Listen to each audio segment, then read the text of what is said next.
Albert, I think she said. We gave her the name Albert and said that there was going to be some real, some situation that was going to happen that was going to break forth for her. And she says, well, I don't know an Albert. I don't know an Albert. I don't know an Albert. The case settled. She got the check.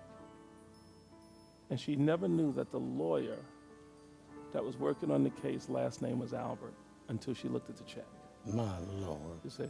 So a lot of times when there's no response, it doesn't mean God hasn't spoken, though it may leave a question in the people's heart. I watched where you were dealing with Sister Enid, and I mean, you had no way of knowing her name, and you had written down 4 letters at that moment, and you had the E, and then you had the N at the end, and you said, well, I'm going to take the 4th letter, N, but all she heard was 4th letter N in her name, and she says, no. And he says, well, no, the 4th letter is E-N. And it was just amazing. And then you never even got to the point because, see, sometimes the prophet can pick up. See, if you don't have faith corresponding, you can just shut the prophet down. Now, I'm just trying to teach you how to receive so that you don't come in unbelief, but you come in faith. Now, you never did really get the woman. You never, at that point, you just went on and just prophesied. But you had the N that you had already moved from the 4th letter. And he moved the N from the 4th letter. I wish I could get a camera over here. Maybe I should walk this over to a camera. And I just want to show the audience something. And this here is like a school of the prophets for me.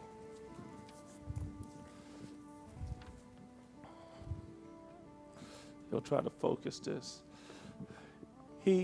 I was literally watching him just here writing and scribbling this down, and he was saying, and he took that, he said, now the 4th letter is an N, and I want to move it to the 2nd letter in the name.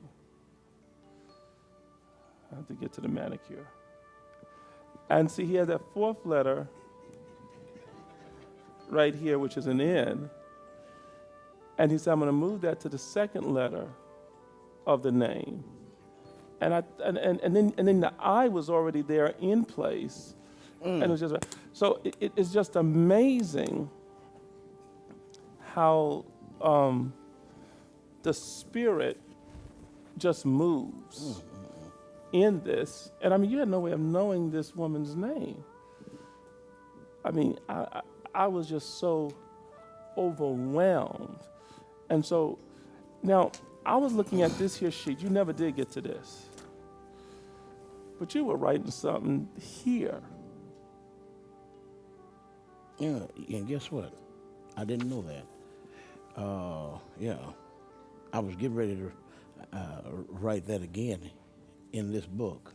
Are you serious? Yes, I was getting ready. I just closed the book because when you came to class, on camera, I just said, I want to be attentive. And this is the same thing. Comes back to me to write that. Another one to write this, but.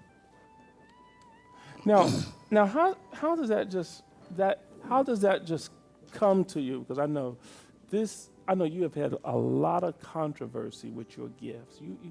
Because number one, people, when you call out a person's name or you call out information, it has to send them in a file cabinet in their mind saying, did I talk to him? Did I tell him my name?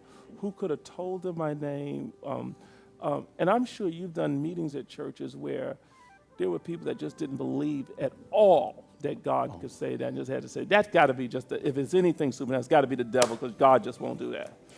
That's true. But as you and I both have experienced, when God speaks to us, the religious, saved, carnal, Christian-minded person has never been trained to hear, period. True. I want a demonstration. Go ahead. I need y'all to work with me. Will all of y'all work with me? Those of you that are in streaming, work with us in this. I want to now. Here's what I want them to do. This is a secular thing, and then I'm gonna do something that's a spiritual thing. Everybody in the room, just as fast as you can, would you please spell top? T-O-P. You stay out of this. What do you do when you come to a green light? Yes. Did you hear that? Now you caught it. Because no one listens. If we spell top, what do you do when you come to a green light? But they automatically said stop. They said stop. Well, and I know, but what I'm saying is these are the same toys. These are the same games that the enemy plays, so that when you begin to hear prophecy, you shut down. When you begin to hear something that you're not used to, you shut down. When you begin to get revelation knowledge that is beyond what you're normally used to, you shut down. It took folk a while to get in the prophetic realm and say, there's somebody, and you have 1,500 or 15,000 folk. There is someone here. Would you walk with me for a moment? Sure. Can we leave this stage? Yes, we can. There is someone here that has a pain, or there's someone here that is waiting on God to do a spectacular thing. And that's still the gifting of God. You understand? That's still God's gift. That's still God's revelation. But what we're not used to, we're going to go in the dark for a moment. All right. Camera folk. What we're not used to is to tell folk that God has his mind on one particular person. And just like a Caucasian fellow that puts out a magazine, Fortune 500, that would be like a Forbes. Huh? That's my name. Oh, wait a minute. Hold on a minute. Give me that mic. Give me that mic. Hold on a minute. See, now, we would not. Now, Wait. If Tell they them would what bring is me, that? My name is Reverend, Forbes. would you bring me my journal?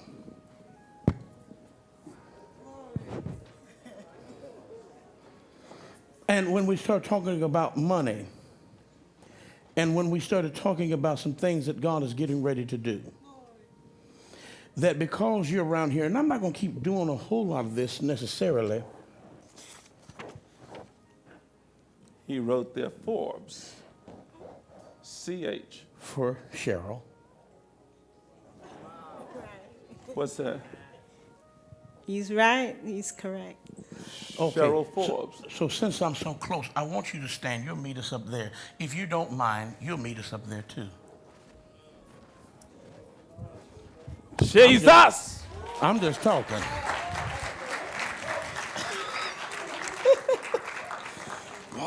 I've already told him I ain't gonna be here very. Yeah, we're not gonna hang in. I'm not gonna hang with you long, but we tell folk there's somebody in here who has been under a struggle, and they're waiting even for a financial breakthrough. But it's different when you look right at them and tell them, Cheryl, you've been waiting on a financial breakthrough. You have been planting seed for some things that you need God to do by June that will really bring you into a particular level. You have already made up your mind that this year of 2005, you have to have a breakthrough. Also, there's some things laying in bed that God be beginning to turn in your life to bring healing and restoration. I'm just talking. Now, am I making sense? Yes, yeah. You also find that the hand of God is going to go across here and come down through this neck area and through this shoulder blade. I'm just talking. Yeah. Your contacts of some folk that you are going to